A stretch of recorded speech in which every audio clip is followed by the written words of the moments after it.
Direct Show, and I am here with a roundtable that you'll be seeing around me here at the Oklahoma Homestead Rendezvous. It's a mixture of YouTubers, Facebookers, presenters, speakers, and just general fans of the whole festivities going on here. And we're going to have a little bit of a discussion talking about homesteading and about these type of events and things that they've learned, kind of some of their insights. And so join us here. This is the Oklahoma Homestead Rendezvous, McAlester, Oklahoma, at the Southeast Expo Center. Today is the final day, but it's not too late to come on out. Enjoy the good day, spend some money with these vendors, get to meet people, learn, socialize, and network. So with that, we're going to go ahead and get right in with that. Good morning, guys. Glad you were able to take time to join us this morning and kind of come out and share your time, not only both of these 2 days, but then to come up here like this and be willing to put yourself out here on the stage and the spotlight a little bit. Chris, I'm going to start with you as the person who you got the microphone in your hand. As the person who, but no, you're the founder. This is your brainchild. This is your development, so we're going to start with you and kind of just share with everybody. I mean, we've had the conversation, but share with everybody kind of what led us to Oklahoma Homestead Rendezvous. My big mouth. My big mouth. I made a comment on Facebook that we needed one in the south part of Oklahoma, so it wasn't so far to travel to one event that was far away. And everyone says, let us know when you get it done. And so I started doing some research, and here we are. I have a lot of people, everybody that has helped out, and we've all become a community. Okay, well, I mean that's kind of what it is about the homestead community that makes it great anyway, is that willingness to get behind. But I know as somebody who's organized an event myself, never mind this one the size of this, the work that goes into that, and actually really just how much there is to learn in that, and how much, honestly, effort and even risk, if you will, to put it out there. That we just want to say appreciate that very much. So, guys, what we're, anybody can feel free to chime in on this, but we'll pass it around. What I'm going to actually, before I do anything else, what I'm going to do, we can start with Chris. I want to hand the microphone around the horn, and everybody introduce yourself and your channel. Or if you don't have one, whatever, but introduce yourself so that everybody knows who you are.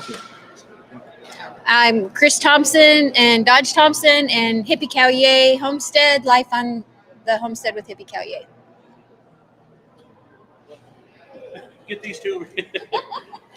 Okay, I'm Dwayne Hall, Red Feather Farms. Our whole motto is homesteading on a budget, because that's it, man. I thought about a shoestring, but it's more of a budget. We don't even have a shoestring. Okay. And you can find me at Facebook at Red Feather Farms. Okay. Instagram, I'm Red Feather Farms. I do more on Facebook. And we started a YouTube channel about a month ago. Everybody's been after me for about 5 years, so I finally did it. So that's it. I'm Marcia Rayburn. I have Shote Prairie Farm out by Indianola. I am on Facebook under Shote Prairie Farm, and I do have a YouTube channel under also Shote Prairie Farm. Don't really get to do it very often because I feel like I sound silly on the camera, so I just kind of let it slide every once in a while. But yeah, you can find me there at Shote Prairie Farm. Yeah, just pass that on around there. Sure. Yeah. I'm Monty Shrunk, Suburban Sodbuster on YouTube, Facebook, and Instagram, and I'm kind of an oddball here. Well, Suburban probably gives it away, but I'm on a third of an acre rather than a multiple acre homestead, but I focus on gardening in that space and particularly on keeping bees naturally.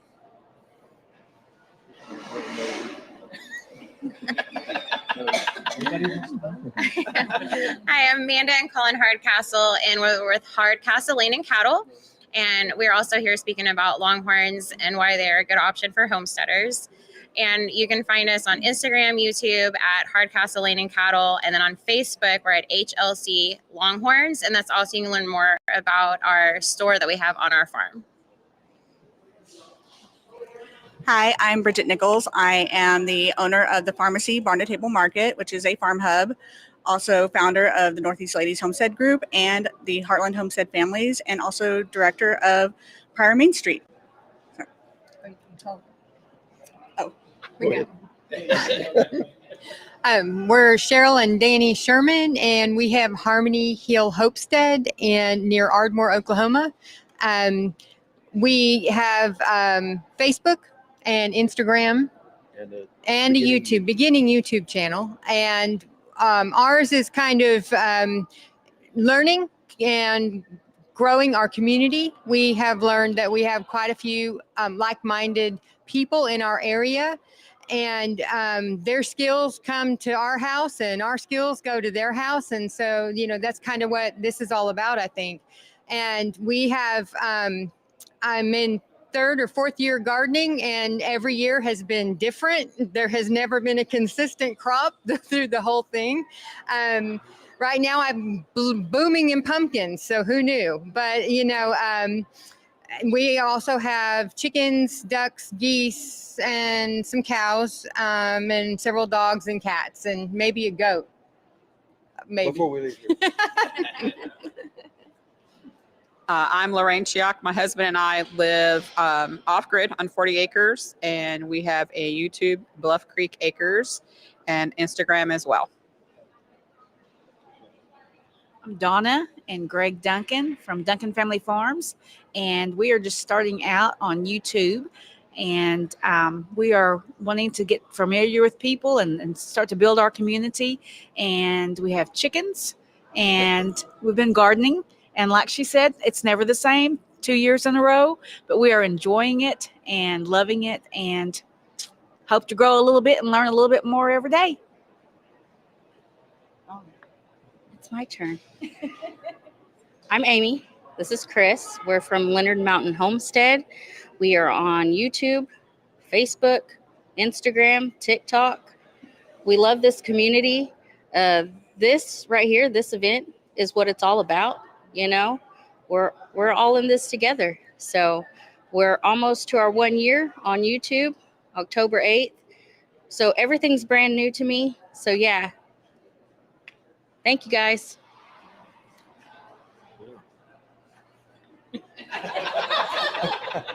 We're Jack and Dina Dyer Family Farm. We had cattle in the past. We don't have cattle currently, but we've got a chicken math just keeps compounding on us. So we got a lot of chickens. We do freeze-dried candy. I'll be speaking about freeze-drying this morning in just a short bit. I'm surprised Amy didn't wear the batteries out in this microwave, this microphone. But anyway, I'll be doing a chicken processing demonstration. I'm wrong. I don't speak till 2 today. I don't have a 10 o'clock. Wow, that's awesome. Anyway, y'all come out. Oklahoma Homestead Rendezvous has been a fantastic meet and gather. There's a lot of familiar faces around the circle I know, and there's a lot of them I'm going to get to know. At least I hope so. So, hey, I'm going to challenge everybody to go be a blessing for somebody else today, too, while we're here. And thank Keith and Ryan for gathering this motley crew. Tried to get Let's Have a Cup of Coffee up here with us. He's here somewhere, but he didn't come upstairs. Well, Clyde, he's going to run from the camera when he can. I don't understand him. He's as funny as they get. You won't miss him. Red Dirt Rooster Road's supposed to be here too. So. They might drift up. We don't know. Well, listen, guys. Hey, it's one. Thanks for introducing yourselves. I'm going to start off just kind of with a question that we began asking quite a bit, and that is, and I'm going to go with the hard one, and then we can back off easy and have fun. There's no wrong answer. This is just your opinion, just what you see as people that are in the business or in the networking community of homesteading, and that is, what do you see as the future direction of the homesteading movement as it is right now? Because, it's been on this big movement for the last several years, and there's varying opinions whether it's going to flat out or if it's going to continue to go. So I just want y'all's opinions on that. Feel free to share. Whoever wants to jump on it first. Once they got microphones in their hand, or you can pass it around. There we go. Now we want to. You guys asked me this question up in Missouri, and I'm a little different in that I grew up this way. I think it's really odd for me that people want to listen to me tell about how I grew up. And so, but it really helps my heart to know that people are going back to a more community oriented, where they see value in their neighbors and they learn from their neighbors, and they're helping their neighbors. We're seeing that they're learning to be more sustainable and responsible for their own lives. And I've been speaking on this stuff, on and off for several years, but the last 5 years have been fairly consistent and speaking quite a bit on it. And guys, I'm seeing nothing but tremendous growth in this thing.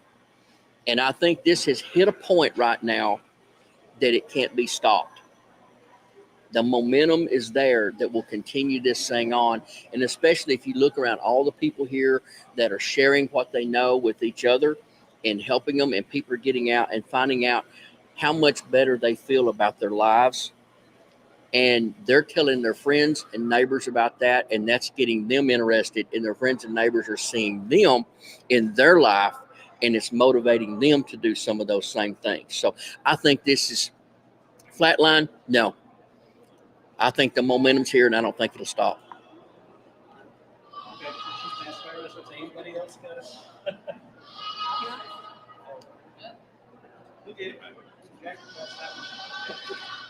Okay, no, it's not going to flatline. I'm like Kim. I come from a long line of homesteaders. That's how I learned how to can, was through my grandma and everything. I'm living on a 100-year-old homestead right now that belonged to my grandparents, and I have so many friends that were coming up to me now because of what's going on in our country right now.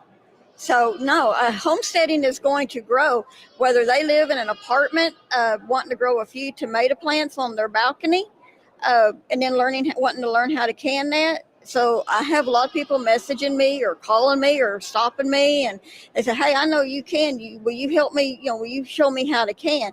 Everybody wants to learn how to do it now with the way the economy is. They hear me talk about it all the time at work, and they ask me questions, and so they would like to be able to do. A lot of people live in town. I tell them, well, you grow a few tomatoes. If you can't put them in the ground, put them in a pot.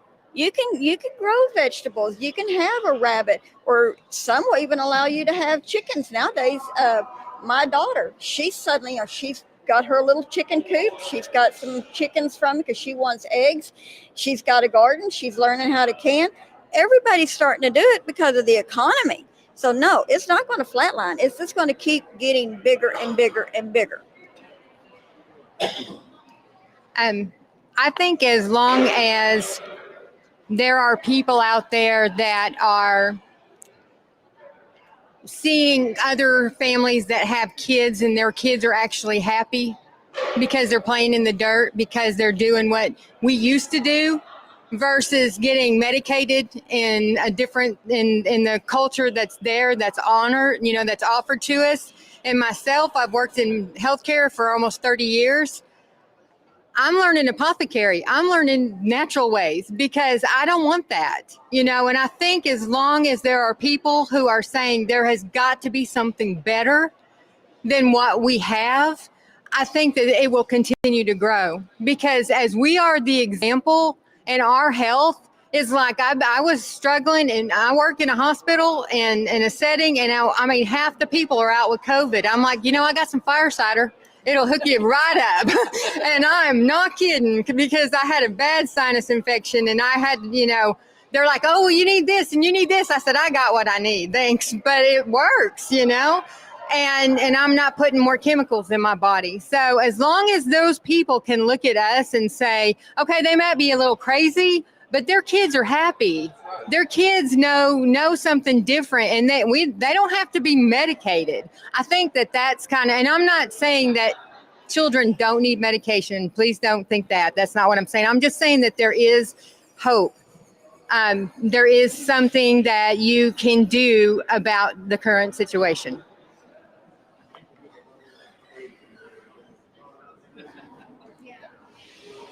Go ahead. Okay.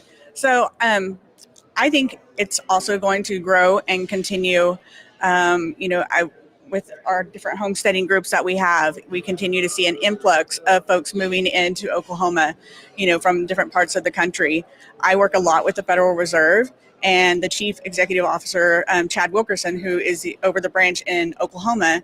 He just a couple weeks ago, he was saying, I watched the trend in 2020, and he gets up on Christmas morning, instead of opening presents, he watches the incoming trends of people moving into Oklahoma, and that there's an influx, and it's more, not necessarily more people being born than dying. It's a different kind of population growth. And he's like, okay, year one, okay, well, maybe that's a fluke, but then it happens year two, okay, could possibly still be a fluke, or we could be on a trend. So he's waiting for now this year to see what's going to happen. And I think he's going to see the same thing. And he's like, I'm kind of wondering, I can't figure out, why are people moving to Oklahoma? Us in the homestead world, I'm like, Chad, I know why people are moving to Oklahoma. It's because they want that freedom. They want the ability to make their own choices, whether it be over food or land or what they put into their body. So I definitely think there's going to be a continue for growth in homesteading, not just in Oklahoma, but across the nation. Absolutely. And I also believe that things like this are very, very, very important, not just as a vendor show to market our products, but because of the classes that are being put on, because of the education that is happening, and the education of vetted speakers. Dwayne has kind of coined a phrase that I kind of like, and it can be in several different areas. Pinterest herbalist. You have to be very, very careful. You can't just go out there and start mixing concoctions. You and I talked yesterday about even tallow beauty products. I was watching a YouTube video, and the girl was just, she's like, I make tallow out of my leftover grease after cooking, and I'm just like, and then you put that on your skin, like, oh my gosh, no, that's not how that's done. So you have to be careful. We need the right information being put out for all of these folks that are looking. I mean, we have people all the time coming, and they'll take classes on you guys know, they want to take classes on how to butcher chickens, on all kinds of different topics. I have a gentleman that, he needs to build fence, but he's getting older. He needs help. I'm like, offer a class. There's people that need to know how to do these skills. They don't know how, and they will pay you to come build your fence, just so they can learn. So there's a need, there's a want, there's a hunger for information, and we have it, and we know how to do it the right way.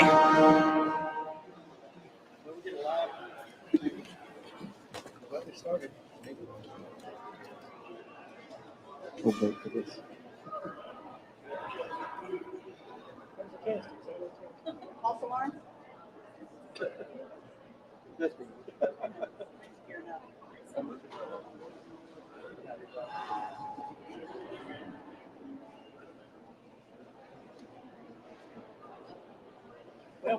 Okay. Test. Okay. So last thing, and I'll get off my soapbox, but same thing with me running a farm hub, that I think things like that should be in every single community. So some places, they'll get a little antsy if another farm hub opens or another, farm store opens. But to me, I believe every single community needs to have that availability to be able to buy fresh, local produce, farm raised products. So I tell people all the time, like, I will mentor, I will help you, I will show you where to go.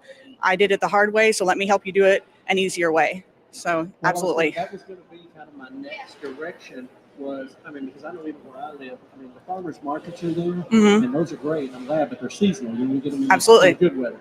But we're starting to see more stores where it's from the farm to the store. It's a direct resource. Right.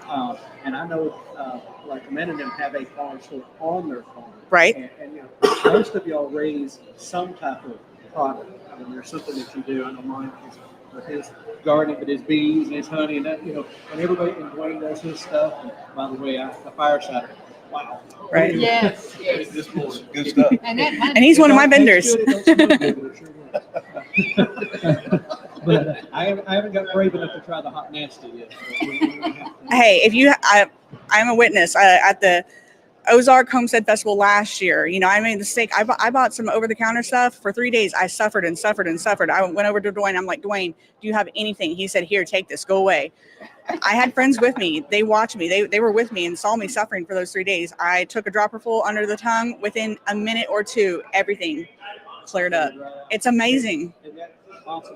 So, I mean, that is something that I'm seeing more and more. And again, is that something we think is a trend that is going to continue to grow, which is these farm direct stores where we're cutting out all these middle people and we can go directly to a grower or directly to somebody like yourself. It's a collective where people bring things in, because I know a lot of people don't want to do the work to run a retail store, have the brick and mortar, have the expense of doing that.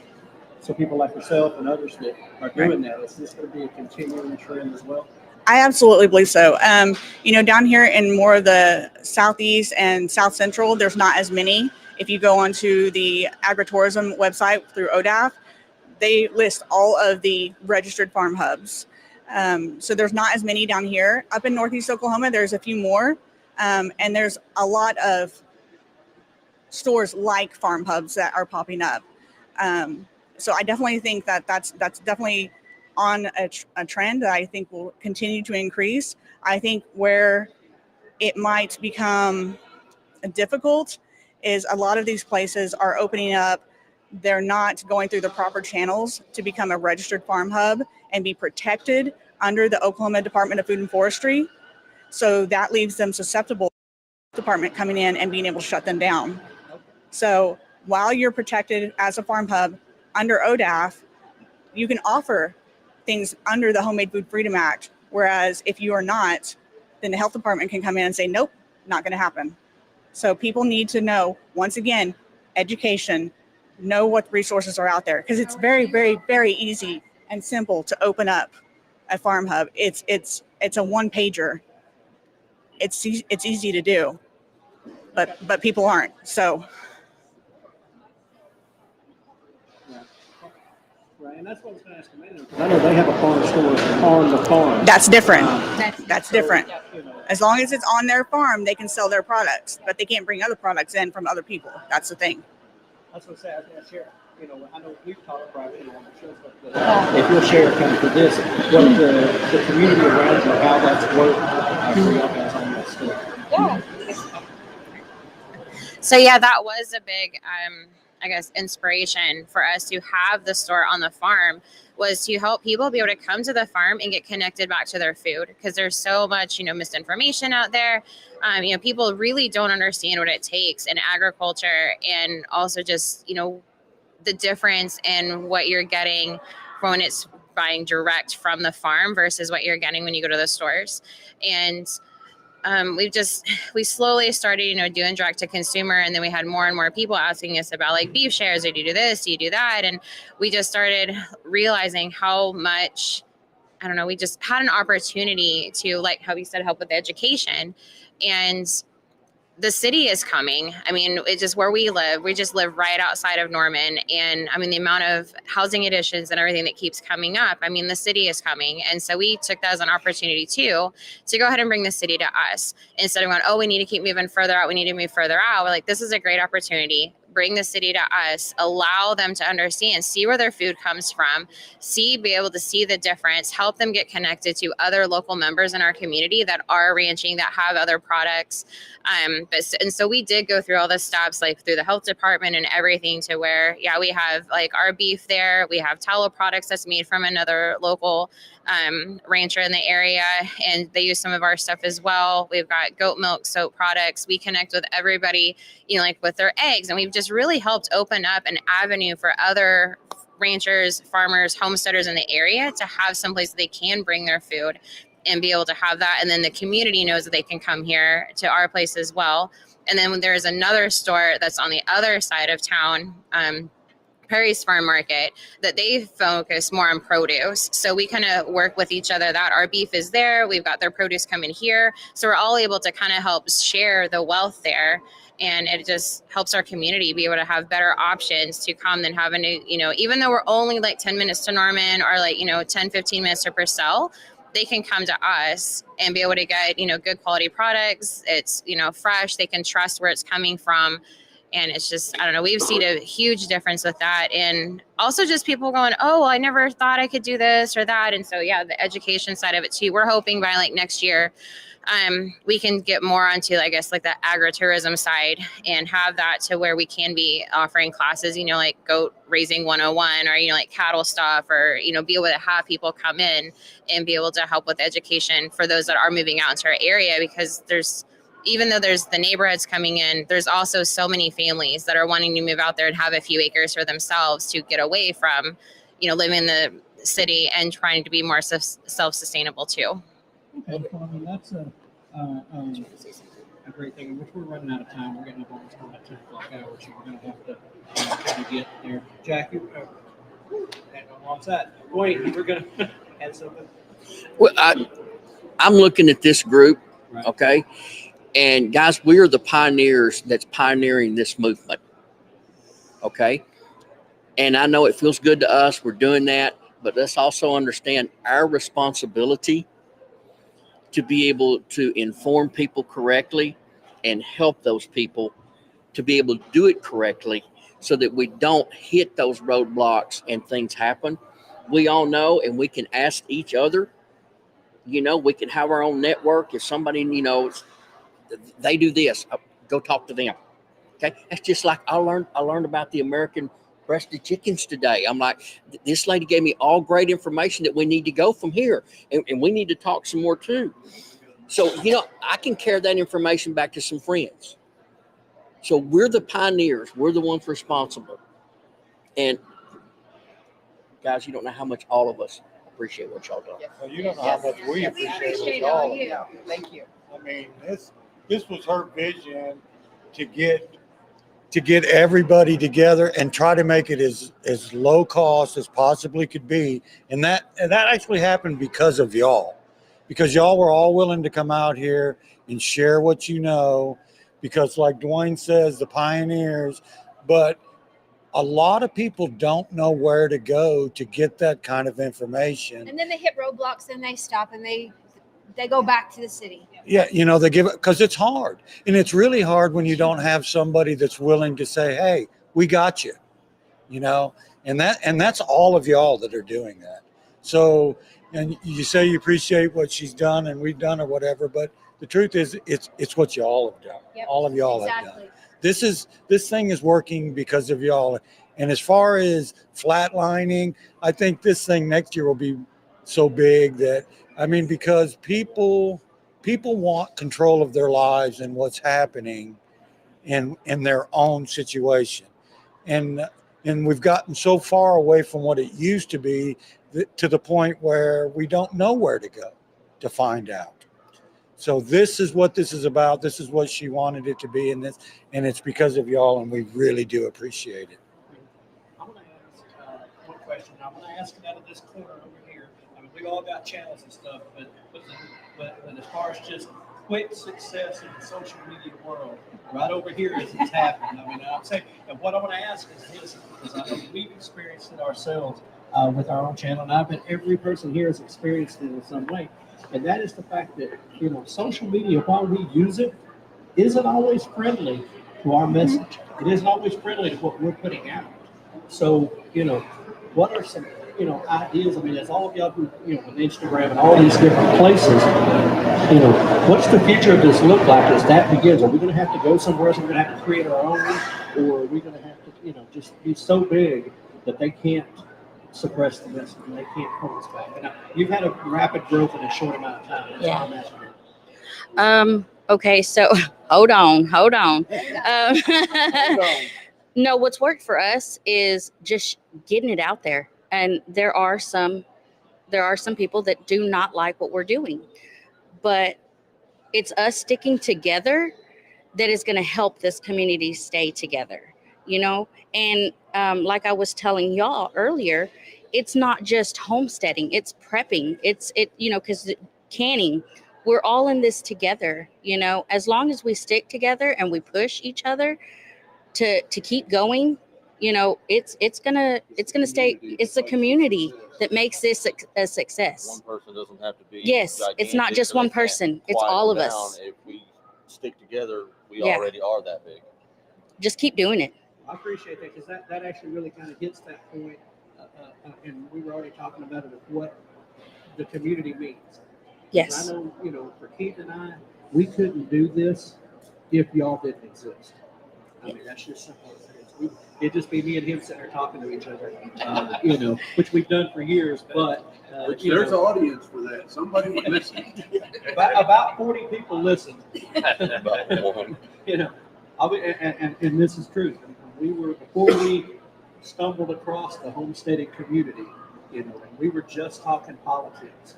I think we had about 35, 40 people subscribed, and we might have 3 people on watching. And it just wasn't going anywhere. The minute we stumbled into this and got into the homestead community, and while we're by no means big, but from where we were at a year, 15 months ago, to where we're at now, because of the homestead community rallying around, it's made a big difference. What kept us going. So, I mean, that is the community, and that's what I was hoping you was going to pick, because it is the only way, because again, if it's just one, then it's squash. Yeah. And I know that some people don't want to talk politics and don't want to talk about what's going on, and I get that. But it is, it's the world we live in. And if we're not involved getting a message out there about there's this better way to live, we've said it 100 times on our show, we think y'all are living the solution to what is wrong in America and around the world. So, Monty, you got something to say?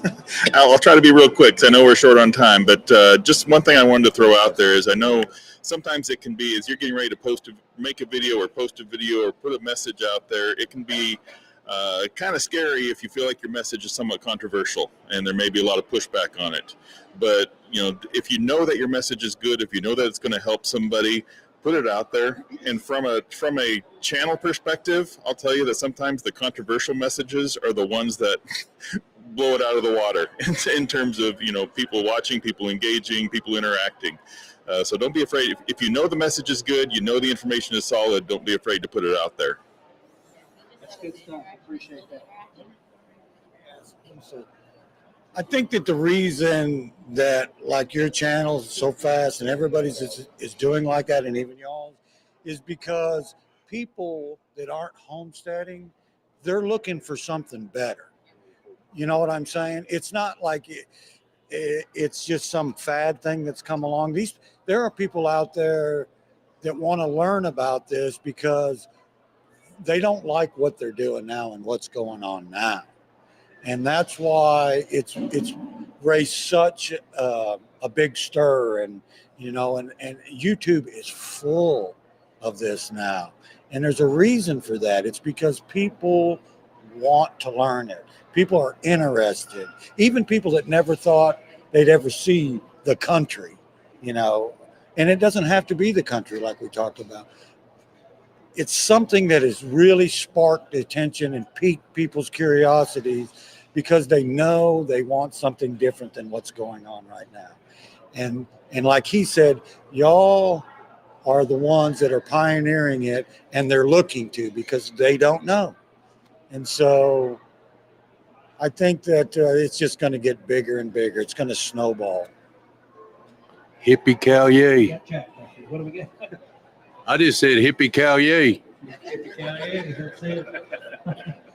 It's going to continue to grow, and I'm going to tell you, the faces around this circle, life-changing information you would learn just by visiting these channels and these folks, especially coming into an event like this live and learning in person, is way different than learn. I learned a lot on YouTube University, don't get me wrong, but the hands-on stuff, like yesterday I had a lady come through and we processing chickens. She's got 100 meat birds getting ready to be processed, and she said, oh my gosh, I'm glad I came here and got in on this before we processed our own. I said, well, experience is the best way, and if you come in today, I'm going to put a knife in your hand and you're going to take care of that chicken, not me. I may walk you through it, show you how to put your hands in the right place and what to expect. But that's how you learn. That's how I learned, hands-on. I can read a book 9 Ways to Sunday and then wonder what I read 5 minutes later. But when I get a hold of it and I understand it, it's because I've put my hands on it. And that's what this community will teach you guys. And these type of events, Dodge and Chris, I commend y'all for stepping out and doing this. This is fantastic.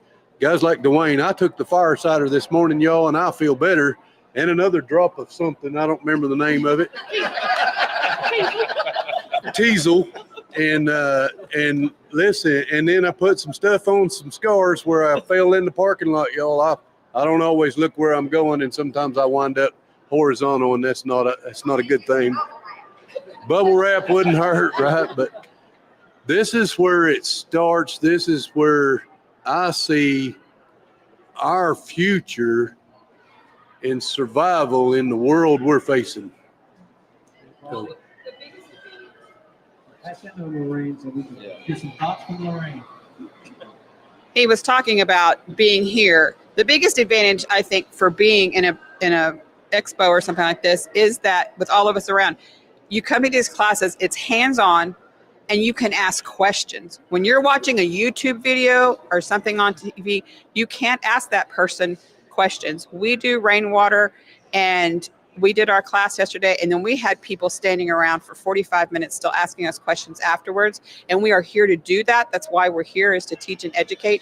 And I think that's one of the biggest parts. You're putting your hand in a chicken and you're learning how to do it for the first time, because that's scary. But you can also ask all those questions that you just can't ask anywhere else. Yeah, what she's saying about asking questions, Cheryl and I are probably on the opposite end of the fast growing ones up here on our YouTube channel, because we're probably, like I'm sure a lot of people out there that have one, you don't know where to go with it, or you hadn't gone very far with it. That's kind of where we're at. So we have one like that. But coming to these events and, like she said, the community, and being able to actually talk to people, get pointers. Well, here's what you do here when you don't know how to do this or how to do that. And so, that really helps. Yeah. The inspiration that you get from everybody. And I want to say thanks, Dodge and Chris. I want to ask y'all guys over here. Y'all are new in the homestay in the section of your chickens. You're new in your channel, but Greg, y'all guys have been going like crazy to these events. Yeah. I mean, I've seen you at Ozark, I've seen you at Okie, now you're here. Yeah. What does these type of events meant to y'all guys getting started? Well, I think you have to look at why we started. You give a preacher a microphone. I want you to know that. You gave a preacher a microphone. I want you to know that ahead of time. We started not because we wanted to be homesteaders, not because we want to be preppers, but it's because we want to do and live life the way Grandma and Grandpa did. And I didn't ask them questions. And I grew up without learning all this stuff. And so, yeah, we want to pass it on to our kids, and we want to live a better life. And it's time. It's time in America for us to do something different. What if Walmart closes? What if there's not a Dollar General open tomorrow? Where are you going to get your groceries? Well, you might run down to your local grocery store, but they can't feed everybody.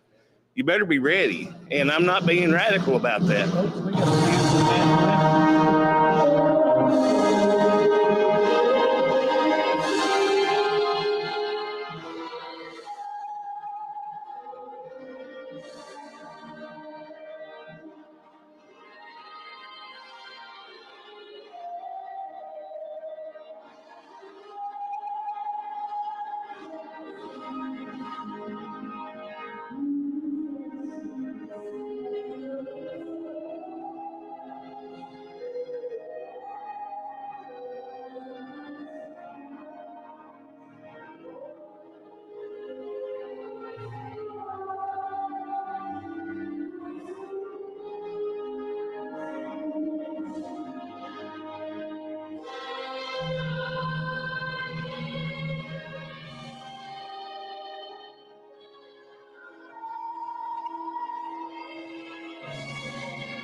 soon as he comes back around, obviously we're starting. So as soon as he comes back around with the camera, we'll do one closing shot with y'all guys. We'll sign this off and get everybody where they got to be. Yeah. So.